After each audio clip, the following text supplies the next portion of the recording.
Hello, my dear friends. You're in the Military with Summary channel, and today we will discuss the situation in Ukraine on the 20th of September of 2025. Today we have lots of very interesting updates, so let's start.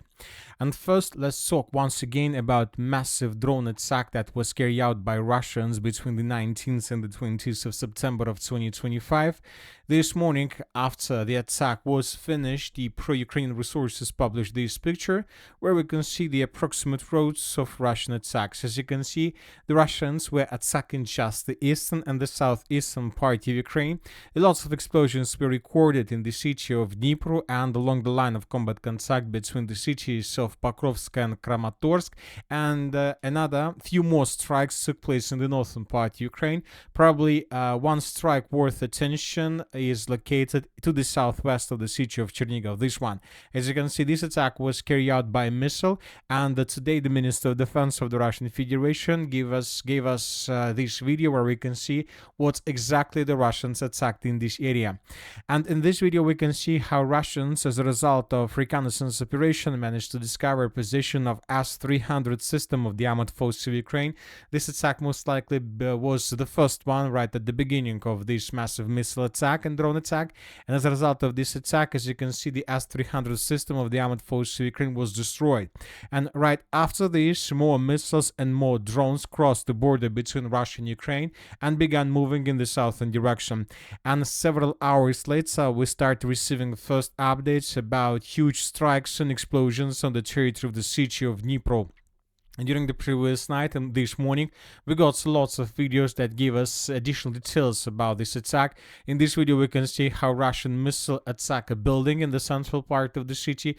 Later, we got this picture of fire anomaly. This is exactly the building where that was damaged. Here we can see lots of pictures and videos of fire, which means that some warehouses, ammo depots or fuel depots were destroyed, and lots of explosions took place in the northern part of the city of Dnipro. So this is another huge fire anomaly in the most northern part of the settlement.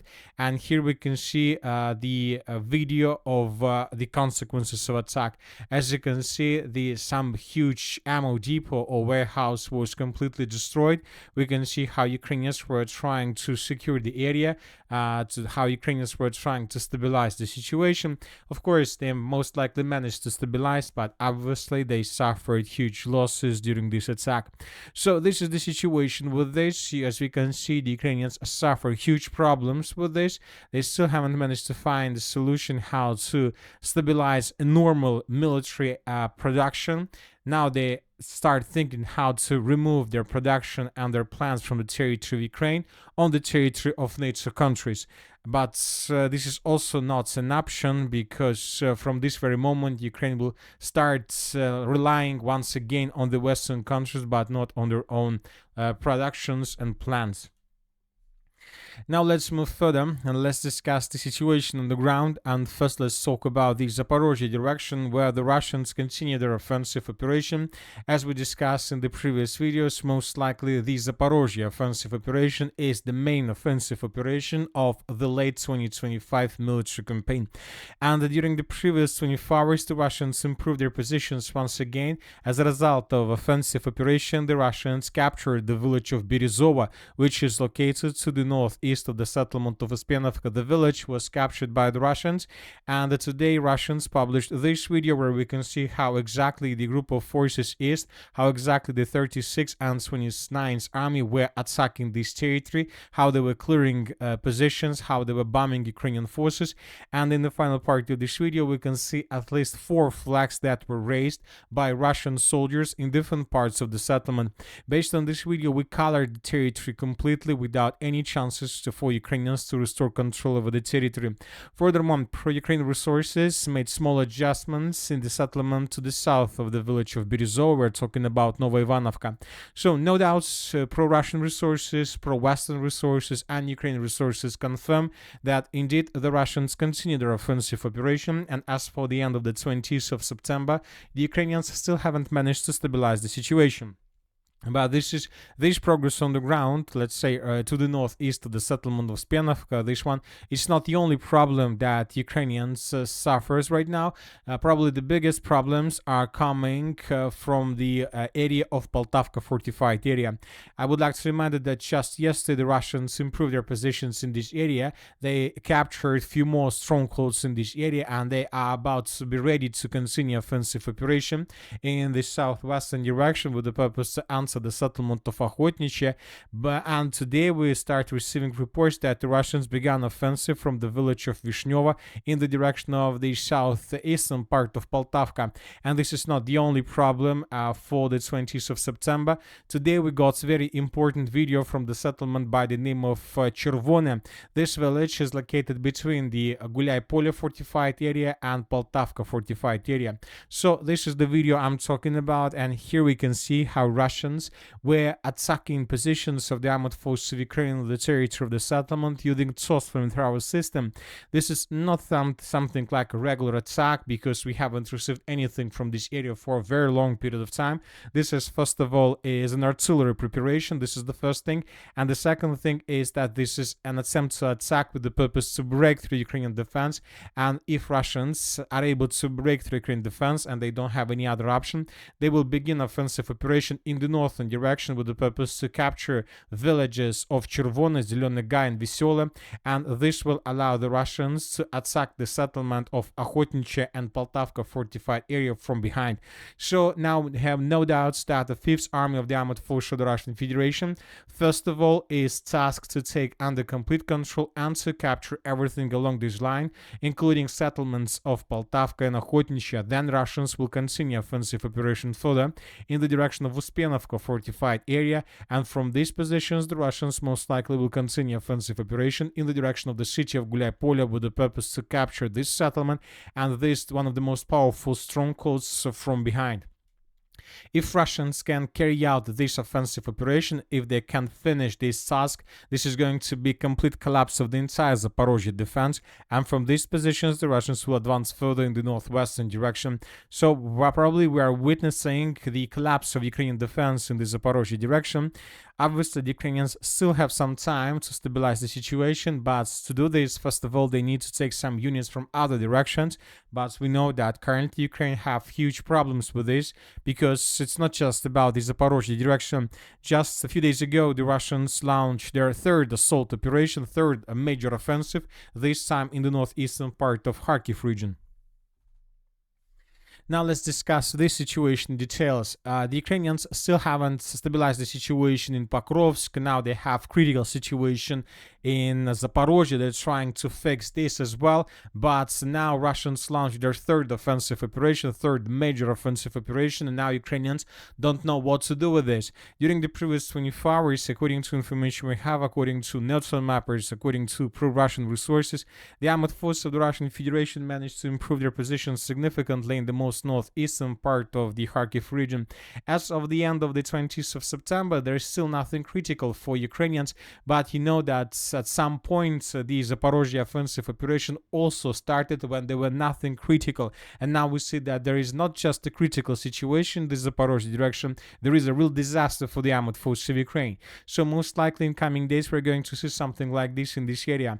As of now, the Russians are trying to get the main logistic roads in the northeastern part, to get just regular roads, and as soon as they do this, they will begin offensive operation along the entire line of combat contact with the purpose to begin tightening the news around Ukrainian positions. As of now, the Russians brought additional artillery systems, and aviation is involved in this operation. The Russians began bombing Ukrainian positions located in different huge forests in this area, and the most interesting thing is that this offensive is not the only offensive in the northeastern part of Kharkiv. It seems that the Russians are about to break through Ukrainian defense in the city of Vovchansk. Just during the previous video, we were talking that the Russians managed to improve their position significantly in the western part of the city of Vovchansk on the Ukrainian side of the river of Volcha. Several pro-Russian resources colored this territory as already a territory under complete Russian control, and we discussed this citadel, the last Vovchansk citadel, which is located in the southern part of the city, that Ukrainians used to concentrate forces to accumulate critical mass before sending further in the northern direction to fight with Russians along the river of Volcha, and we discussed that if Ukrainians lose control over the citadel, the Ukrainians will lose control over the entire city of Vovchansk and villages around this area. And we discussed this during the previous video, and right before we started making this video, we got several very important icons from the citadel. The Russians basically began reducing this territory to ruins without any chances to save control for the armed forces of Ukraine over the territory. The Russians are bombing the citadel, the high-rise building area, with FAPs with tall flame tower system. As you can see, the Russians are dealing heavy damage to these constructions. Most likely this part of Volchansk would be reduced to ruins, and most likely the Ukrainians will not be able to hold their positions for a very long period of time.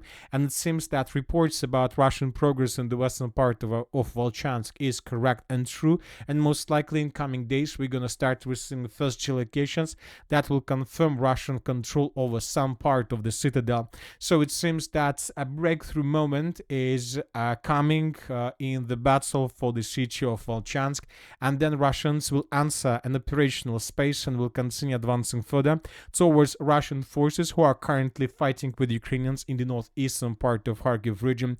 We're going to receive lots of updates during the autumn and winter military campaign exactly from this area. Now let's move further and let's return a bit back to the city of Pokrovsk. During the previous 24 hours, nothing special was recorded, but there are a few videos that worth our attention. The first one took place in the area of the city of Novoekonomichne.